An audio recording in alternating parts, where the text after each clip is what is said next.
This video is brought to you by patreon.com/worsttake. Get access to exclusive live streams and Discord servers, on-screen shoutouts, and early access to some videos when you join now. Help make sure that we can continue to make content like this by supporting the Patreon. Links are in the description down below.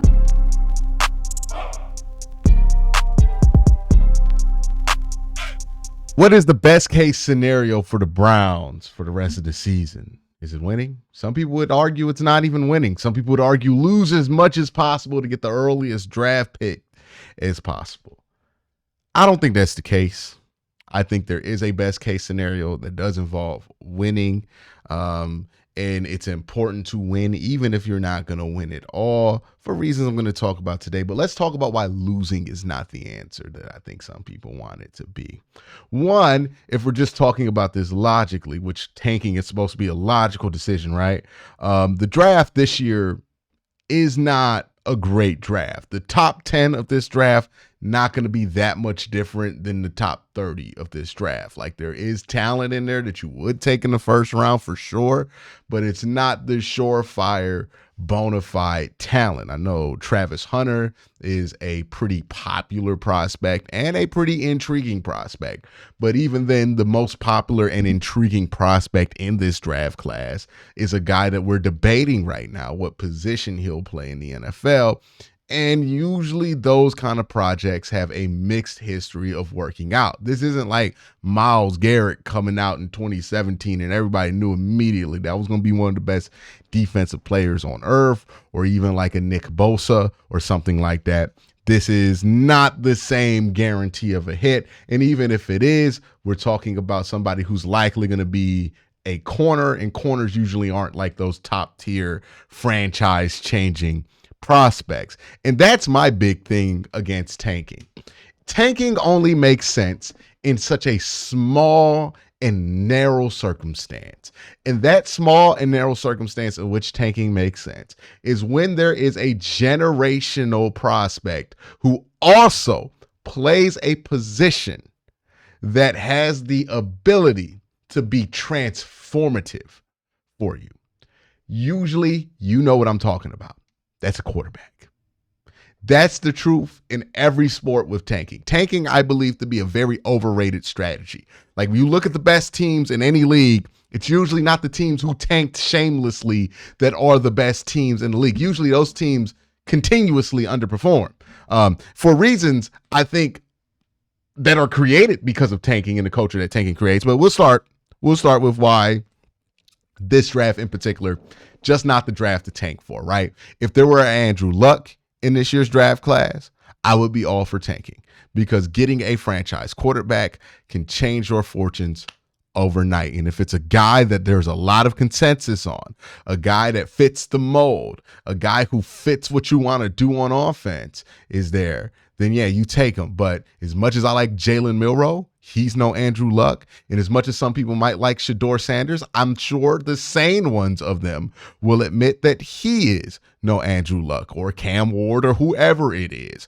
These are guys that we're talking about maybe taking in the first round, not guys who are bona fide generational franchise changers guaranteed to be it right off the back like an Andrew Luck. There's just no such thing in this draft class. There's nobody who plays a position that can make a generational difference in this draft class, and that is a generational prospect. There's just not that guy.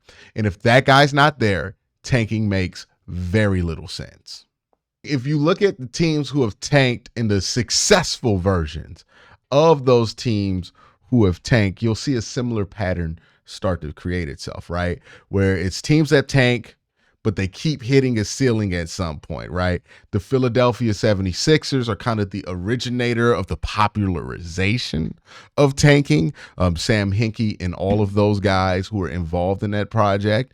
And they worked for a little bit. They had a little bit of success, right? They're not a team that's a perennial failure, but now they're just a team that's a perennial second round loser in Philadelphia, right? Not a really serious threat to win a championship due to multiple moves that they have made to win now and maximize the roster that further handcuff them into not really being able to create a roster that's good enough to actually deliver on the promises of tanking. We can even look at a team like the Miami Dolphins, who almost got sued over their attempt to tank. And yeah, it made the Miami Dolphins a little bit better. The Miami Dolphins are better now than they were in 2019, where they almost went 0-16.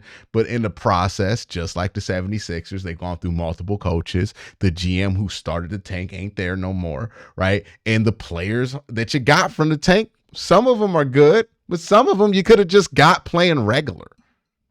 Tanking is so overrated. The Browns did the tank. We're in the middle of the situation that we are in.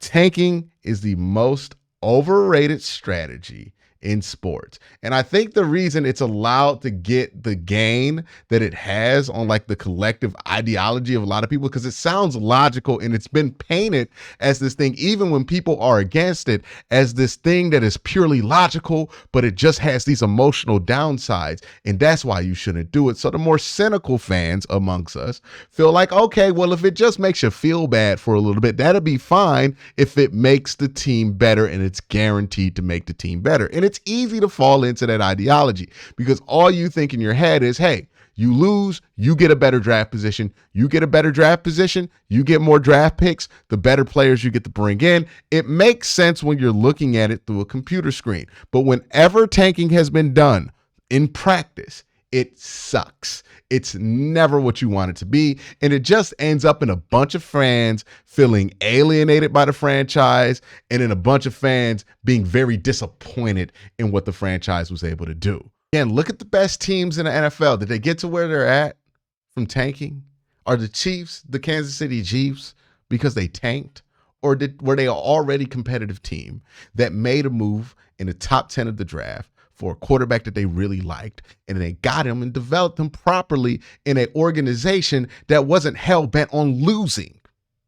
What about New England? Did New England get to where they got to in the mid-2010s and early 2000s from tanking? Did they tank to get Tom Brady? Or were they an already stable organization that was at a bit of a crossroads because they kept plateauing in the middle of the playoffs? They weren't good enough to win a championship. They took a flyer on some tall, lanky kid in the 6th round, and that lanky kid was developed in a stable organization to become Tom Brady. Do I need to go through more examples? The dynasties of the NFL have never been birthed out of tanking. The best teams in the NFL, they weren't birthed out of tanking. They were birthed out of winning. Buffalo started winning games. Then they got their guy in Josh Allen, developed Josh Allen, and now Josh Allen is Josh Allen. The Baltimore Ravens have always won games. Drafted a guy with a 32nd pick in the NFL draft, developed that guy, and now he's a 2-time MVP. Losing doesn't birth winners, no matter what the quote-unquote incentive is to losing. What losing does, especially when you're doing it on purpose, and I know this is shocking to hear to some people, but when you lose on purpose, you know what you end up breeding? More losers, because that's the price of tanking, is that you're putting a losing culture in your building. You're getting general managers and head coaches and players who are okay with losing intentionally, losing, not putting forth their greatest effort. You're going to build a great culture in that. You're going to draft a bunch of young guys and expose them to that environment, and they're just going to turn out great with that. It's a silly strategy. It's one of those things that only work when you're on the PFF mock draft machine, playing around, diddling around on your phone, or you're doing it on Madden. It doesn't work with real people, because when you lose, you breed losers. When you win, you breed winners. It's that simple. Yeah, you get teams that get a hot season every once in a while from intentionally losing, but look at the champions. Look at who's won these Super Bowls. Have they been to teams that have been intentional losers? No. These are the teams that have tried to win at all costs, no matter what position they were in. The tanking strategy is not the logical strategy they try to sell you. It's not the proven strategy that they try to sell you. Tanking is a losing strategy. Tanking is actually more emotional than wanting your team to win, because you just want your team to be happy. Because what tanking is a reaction, because all tanking is nihilism shaped up in draft form. We stink. Let's get the best draft pick possible. Let's not care about anything else that happens there. It just doesn't work. Unless LeBron James is on that card, unless a generational prospect is there to go number one overall, it just doesn't work. And in the NFL, where that's rarely the case, where there's a generational LeBron James, Victor Wembanyama level prospect there available for you, it's not a good idea. Tanking is dumb. It's a stupid idea. It's not a good idea, and it doesn't make your team consistently better. There is a cost to tanking that people who promote tanking don't talk about. You lose fan support when you tank because, hey, people who like the Browns and like spending money on the Browns and like getting interested in the Browns and getting all these podcasts and all stuff, these people don't like it when the team loses. It's not rocket science. You lose fan support. And some of those fans come back, but some of them don't. Some of them say, hey, if you're going to lose on purpose, I'm out. Pretty simple. Look at the most egregious users of the tank strategy and look at if they got championship rings from it. The answer is no. Maybe they got a playoff berth out of it. Maybe they got a playoff win out of it. But at the end of the day, people are pretty disappointed with the results to tank. The best case scenario for this team is not to lose out in the hope of getting a draft pick here or there or getting an earlier draft pick that they can use to trade back and just do something else with. No, that's not the best case scenario for this team. The best case scenario for this team is to win because winning breeds winning. If you want a franchise that could develop players into winners, well, you got to win games on the football field. If you want to have hope that these guys who are playing football for the Browns that get drafted with these first-round picks actually get developed into first-round level talents, then you want to make sure the organization is stable. And if your organization isn't winning, your organization's not going to be stable. If your organization is not stable, you're not creating an environment for these players to produce in. So if you're not creating an environment for these players to produce in, then what the hell are you drafting so many for? And if you're not creating an environment that these players can develop and produce in, then what the hell are you drafting so many players for? I've watched this my entire life. The Browns get 1 million draft picks. They draft a bunch of guys, but they have no stability in the building. They have no plan for any of the draft picks they have. And we watch those draft picks either have shortened careers they shouldn't have had or careers that flounder until they get picked up by somebody else who knows what to do with them. And then all of a sudden we're just sitting here like, oh, shucks. That's what tanking gets you because that's what losing gets you. Again, look at the best teams. Look at the dynasties. Dynasties weren't born because they were trying to lose on purpose. Dynasties were born because they're trying to win, especially in football. The Kansas City Chiefs were a playoff team when they got Patrick Mahomes. The same thing can be said for Tom Brady. Obviously, that's a rare situation, but the principle still remains. The reason those guys were able to develop into Pat Mahomes and Tom Brady is because they went to teams that were winning. They had winning cultures that knew how to develop players, that knew how to develop winning players, because you can't develop winning players on a losing team, especially a team that is strategically trying to lose. So now that that's said, the best way for the Browns to go forward is to win games. How do they do it? It's obvious. Run the ball a lot. Be a run-heavy team. If you got to keep 5 running backs active, keep 5 running backs active. Whether it's Jameis Winston out there, whether it's Dorian Thompson-Robinson, or quarterback number 4 out there, I don't care. Run the ball. Run the ball. That's your best chance to win. If you have an offense that can produce, I think the defense will come along right with it. I think the defense has better football to play in the second half of the season. I think the offense has better football to play in the second half of the season, just as long as they keep the game out the hands of the quarterback. Are you going to go undefeated doing this? No, but you can have a winning record doing this. This is how Mike Tomlin stays above 500, and that should be the goal for the Cleveland Browns. I think the best case scenario for this team is getting above 500.